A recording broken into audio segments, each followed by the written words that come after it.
প্রিয় দর্শক বন্ধুরা, শুরু করছি আজকের গণিত।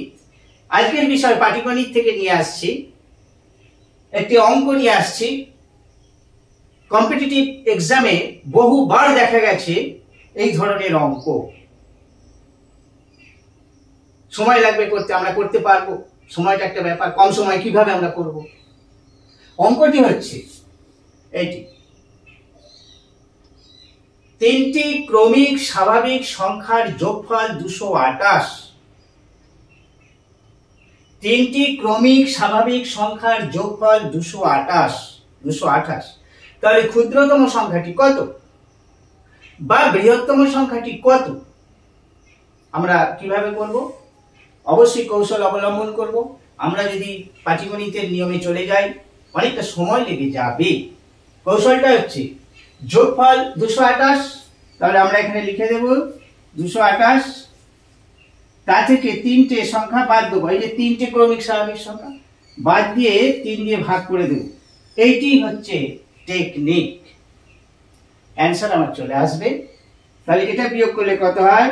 2 2 5 3। 5 আর 2 7 আর 2 9, সংখ্যাটি 3 দ্বারা বিভাজ্য। তাহলে ওটাকে 3 দিয়ে ভাগ করলে কত হবে? 3 7 21 15 75 হবে। 75 এটা ক্যালকুলেশন করলে হবে 75। মনে রাখতে হবে যেটি বেরোবে যে সংখ্যাটি, এটি কিন্তু ক্ষুদ্রতম সংখ্যা। তাহলে এটি যদি ক্ষুদ্রতম সংখ্যা হয়, তিনটি ক্রমিক সংখ্যা বলা হয়েছে 75, তারপরের সংখ্যাটা 76, তারপরের সংখ্যাটা 77, 77। তার বৃহত্তমটা হবে 77। 77 এর বৃহত্তম। এই টেকনিক।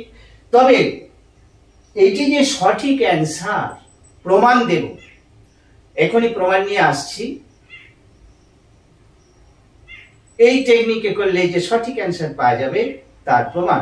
তবে তার আগে আরো একটি সংখ্যা নিয়ে নিচ্ছি। অঙ্কটি হচ্ছে তিনটি ক্রমিক স্বাভাবিক সংখ্যার যোগফল 123। ক্ষুদ্রতম সংখ্যাটি কত বা বৃহত্তম সংখ্যাটি কত? এটি হলো অঙ্ক। বহুবার পরীক্ষায় এসেছে অঙ্কটি, কম্পিটিটিভ পরীক্ষা এক্সামে এসেছে। একই নিয়মে করব। 123 যোগফল। তাহলে আমরা কি করব? সংখ্যাটা চেঞ্জ করে দেব। 123 লিখলাম। 123 মাইনাস 3, নিয়মটা একই। এটা হবে 120। 120 আর এটা ভাগ করলে 40, দেখি বোঝা যাচ্ছে। 40 40। তাহলে এটি হলো ক্ষুদ্রতম সংখ্যা। অবশ্যই যেটা বেরোবে ক্ষুদ্রতম। তাহলে প্রথমটা 40, ওই তিনটে সংখ্যার মধ্যে ক্ষুদ্রতম।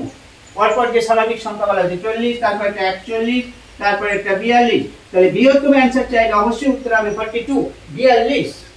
এবার আসছি কিভাবে হচ্ছে, উত্তরটা কি সঠিক আসছে দেখা যায়। প্রথম সংখ্যাটা x, পরের সংখ্যাটা কত হবে? x plus 1। এক এক করে বেড়ে যায় আমরা জানি। প্রথম সংখ্যাটা যদি 6 হয়, পরের সংখ্যাটা 1 যোগ হয়ে 7, তারপরের সংখ্যাটা আরো 1 যোগ হবে। প্রথম সংখ্যার সাথে 2 যোগ হয়ে যাচ্ছে। এইভাবে ক্রমিক স্বাভাবিক সংখ্যা হয়। তারপরে একটা কত হবে? x plus 1 plus 1। এর থেকে দুই বেশি হবে এখানে, আর এটার থেকে আরো 1 বেশি হবে। এই তিনটে সংখ্যার যোগফল বলছে 123। 123। এবার এগুলোকে আমরা অ্যাড করে দিচ্ছি। x প্লাস এইটা প্লাস এইটা সমান এইটা 123।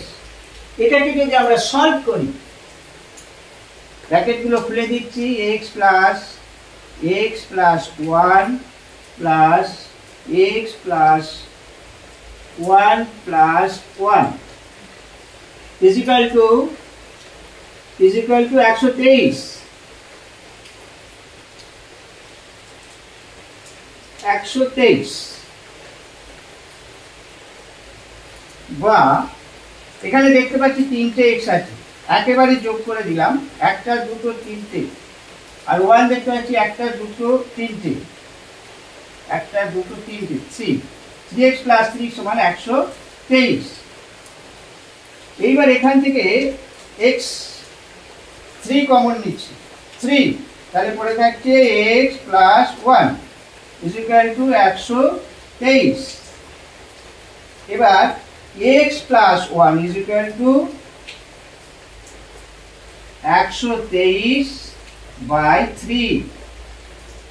3 আর 2 5 আর 1 6, সংখ্যাটি 3 দ্বারা বিভাজ্য, 3 4 12, 3 1 3, 41 x প্লাস 1, অর্থাৎ মাঝের সংখ্যাটা বেরিয়ে গেছে 41। মাঝের সংখ্যাটা 41 দেখতে পাচ্ছি, তাহলে এটা কত হবে? 1 কম হবে, 40 হবে, ওটা 1 বেশি হবে, ওটা 42 হবে। আবার আমরা যদি x এর মানটাই বার করি, বা নেক্সট লাইনটা করছি, x সমান 40 মাইনাস 1, 40, এখানে 41 আছে, 41 মাইনাস 1 সমান 40। এটা ক্ষুদ্রতম সংখ্যাটা বেরিয়ে গেছে। তাহলে এইটা যদি 40 হয়, তাহলে এটা 40 প্লাস 1 41, এটা 40 প্লাস 1 প্লাস 1 40, 41 42। তাহলে বৃহত্তম সংখ্যাটা হবে 42। এবার আমাকে যেটা বার করতে বলা হবে, যদি ক্ষুদ্রতম বলা হয় তাহলে হবে 40, যদি মাঝের সংখ্যাটা বলা হয় তাহলে 41, আর বৃহত্তম সংখ্যা যদি বলা হয় তাহলে এটা হবে 42, 42। আগে যে ট্রিক্সটা দেখিয়েছি একেবারে সঠিক, ওই ট্রিক্সটি অবলম্বন করতে পারেন। এটা করতে অনেকটা সময় লাগলো, ওটা কিন্তু আরো তাড়াতাড়ি চলে আসবে, মাত্র কয়েক সেকেন্ডে অ্যান্সার চলে আসবে। এই ছিল আজকের বিষয়। আবার আসছি গণিতের কোনো কৌশল নিয়ে, দেখতে থাকুন।